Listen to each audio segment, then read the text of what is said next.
नमस्ते। आज के इस एक्सप्लेनर में हम एक बहुत ही दिलचस्प और जीवन बदल देने वाले टॉपिक पर बात करने वाले हैं, दिमाग की रीवायरिंग। न्यूरोसाइंस और ब्रेन वेव्स सिर्फ मेडिकल डिक्शनरी के भारी भरकम शब्द नहीं है, बल्कि ये सच में हमारी जिंदगी में गहरे और स्थायी बदलाव लाने का एक जीता जागता बायोलॉजिकल ब्लूप्रिंट है। ये कोई हवाई बात नहीं है, बल्कि पूरी तरह से ठोस विज्ञान है। चलिए शुरुआत सीधे क्लिनिकल डेटा से निकले एक बहुत ही गहरे सवाल से करते हैं। सोचिए, क्या सिर्फ एक विचार, जी हाँ, सिर्फ हमारी एक सोच हमारे शरीर की पूरी बायोलॉजी को बदल सकती है? विज्ञान अब पूरे आत्मविश्वास के साथ इसका उत्तर हाँ में दे रहा है। आज के इस सफर को हम 5 अहम हिस्सों में बांटेंगे। पहला, हम जानेंगे कि हम एक ही जगह क्यों अटके रहते हैं। दूसरा, ब्रेन वेव्स का विज्ञान क्या है। तीसरा, हार्ट ब्रेन कोहेरेंस कैसे काम करता है। चौथा, तनाव से कैसे उबरें। और अंत में, एक बिल्कुल नई वास्तविकता का निर्माण कैसे करें। तो सबसे पहले आते हैं भाग 1 पर, अटके रहने की बायोलॉजी। यहाँ एक बहुत ही चौंकाने वाली बात है। हमारे दिमाग की 2 अवस्थाओं में जमीन आसमान का अंतर है। एक तरफ है हमारा डिफ़ॉल्ट मोड नेटवर्क, जो पुरानी बुरी यादों के आधार पर भविष्य का डर पैदा करता है और हमारे बहुत ज़्यादा एनर्जी सोख लेता है। लेकिन इसके बिल्कुल उलट है वर्तमान क्षण यानी प्रेजेंट मोमेंट। ये अवस्था एनर्जी बचाती है और यहीं से कुछ नया क्रिएट करने की असली ताकत मिलती है। पता है सबसे बड़ी दिक्कत कहाँ है? जब भी हम किसी पुरानी तनावपूर्ण घटना के बारे में सोचते हैं तो हमारा शरीर तनाव वाले रसायनों से भर जाता है। हमारे शरीर को असली खतरे और सिर्फ सोचे गए खतरे के बीच का फर्क ही नहीं पता। नतीजतन हम दिन में 50 से 100 बार उसी पुरानी तकलीफ को दोबारा जीते हैं और सर्वाइवल मोड में फंसकर रह जाते हैं। ये सच में काफी थका देने वाला है। अब बढ़ते हैं हमारे दूसरे भाग की तरफ, ब्रेन वेव्स का विज्ञान। इस चार्ट को देखिए, ये सब कुछ साफ कर देता है। जब हम बहुत ज्यादा स्ट्रेस में होते हैं तो हमारा दिमाग बीटा अवस्था में होता है, पूरी तरह सर्वाइवल मोड। लेकिन जैसे ही ये तरंगे धीमी होती हैं, हम अल्फा में आते हैं, जो रचनात्मकता का दरवाजा है। और गहराई में जाएं तो थीटा आता है, जहां चेतन और अवचेतन मन मिल जाते हैं।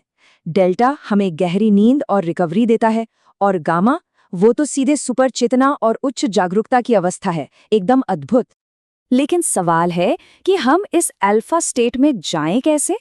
जवाब बहुत ही आसान है, सिर्फ अपनी सांसों को धीमा करके।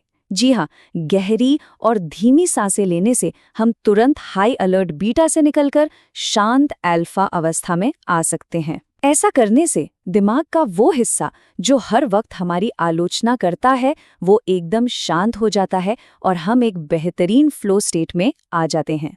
चलिए, अब आते हैं भाग 3 पर, हार्ट ब्रेन कोहेरेंस यानी हृदय और मस्तिष्क का गजब का तालमेल। अब ये हार्ट ब्रेन कोहेरेंस कोई किताबी या दार्शनिक बात नहीं है।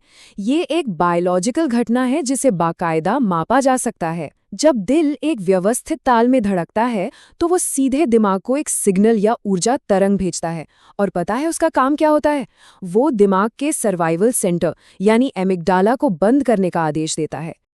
अगर हम तनाव को छोड़कर प्यार, करुणा या कृतज्ञता जैसी भावनाएं महसूस करें तो हमारा दिल सच में एक क्रिएटिव पावर हाउस बन जाता है। ये संतुलित हृदय दिमाग की तरफ इतनी सकारात्मक ऊर्जा भेजता है कि दिमाग सीधे अल्फा अवस्था में पहुंच जाता है। इससे दिमाग के दोनों हिस्से एकदम सही तालमेल में काम करने लगते हैं। तो अब चलते हैं हमारे चौथे भाग पर, तनाव से उभरना और ट्रॉमा के चक्र को तोड़ना। ट्रॉमा से बाहर आना कोई जादू नहीं है, ये पूरी तरह से एक बायोलॉजिकल प्रोसेस है। सबसे पहले उन नेगेटिव विचारों को पकड़ना सीखना होगा जो अनजाने में बैकग्राउंड में चलते रहते हैं। फिर अपना ध्यान दिल पर लाकर शरीर को शांत करना है। और सबसे ज़रूरी कदम उस पुरानी याद के साथ जुड़ी हुई भारी भावनात्मक ऊर्जा को कम करना है, ताकि हम एक नई और पॉजिटिव प्रतिक्रिया का अभ्यास कर सकें। क्लिनिकल डेटा से सामने आई ये बात सच में सबसे शानदार है। भावनात्मक ऊर्जा के बिना बची हुई यादों को ही बुद्धिमत्ता यानी विजडम कहा जाता है। सोचिए जरा, जब किसी पुरानी दुखद घटना का बायोलॉजिकल और इमोशनल असर हम पर होना बंद हो जाता है, तो जो बचता है वो सिर्फ और सिर्फ एक गहरी सीख होती है। और अब हमारा आखिरी और सबसे दिलचस्प भाग, एक नई वास्तविकता का निर्माण। यहाँ कुछ नया क्रिएट करने के 2 बहुत अलग नजरिए हैं। पहला है कमी का नजरिया, जिसका मतलब है कि हम इंतजार करते हैं कि जब कुछ अच्छा होगा तब हम खुश होंगे। लेकिन दूसरा तरीका है प्रचुरता या अबंडेंस का। इसका मतलब है अपने शरीर को पहले से ही ये महसूस करवाना कि वो भविष्य कैसा होगा, और वो भी उस घटना के होने से बहुत पहले। कमाल की बात है ना? अगर हम इसके वैज्ञानिक प्रमाण की बात करें तो आंकड़े हैरान करने वाले हैं। रिसर्च बताती है कि दिन में सिर्फ 10 मिनट, जी हाँ, महज 10 मिनट अगर हम 4 दिन तक लगातार कृतज्ञता या ग्रैटिट्यूड का अभ्यास करें तो हमारी रोग प्रतिरोधक क्षमता यानी इम्यून सिस्टम 50% तक बेहतर हो सकता है ना? एकदम चौंकाने वाली बात। विज्ञान का एक सीधा सा नियम है, जो न्यूरॉन्स एक साथ एक्टिव होते हैं वो आपस में जुड़ जाते हैं। जब हम एक स्पष्ट इरादे को कृतज्ञता जैसी गहरी भावना के साथ मिलाते हैं तो दिमाग में सचमुच नए कनेक्शन बनते हैं, और जब हम इसे बार बार दोहराते हैं तो ये हमारा नया ऑटोमेटिक सॉफ्टवेयर बन जाता है। इस तरह हमारी पूरी बायोलॉजी ही बदल जाती है। तो दिमाग को फिर से प्रोग्राम करने के इस अद्भुत विज्ञान को समझने के बाद अब सिर्फ एक ही सवाल बाकी रह जाता है। पुरानी आदतों और पुराने तरीके से सोचने को पीछे छोड़कर कल हम किस नई वास्तविकता को आकार देंगे? हमारी नई जिंदगी का सफर आज और अभी से शुरू होता है।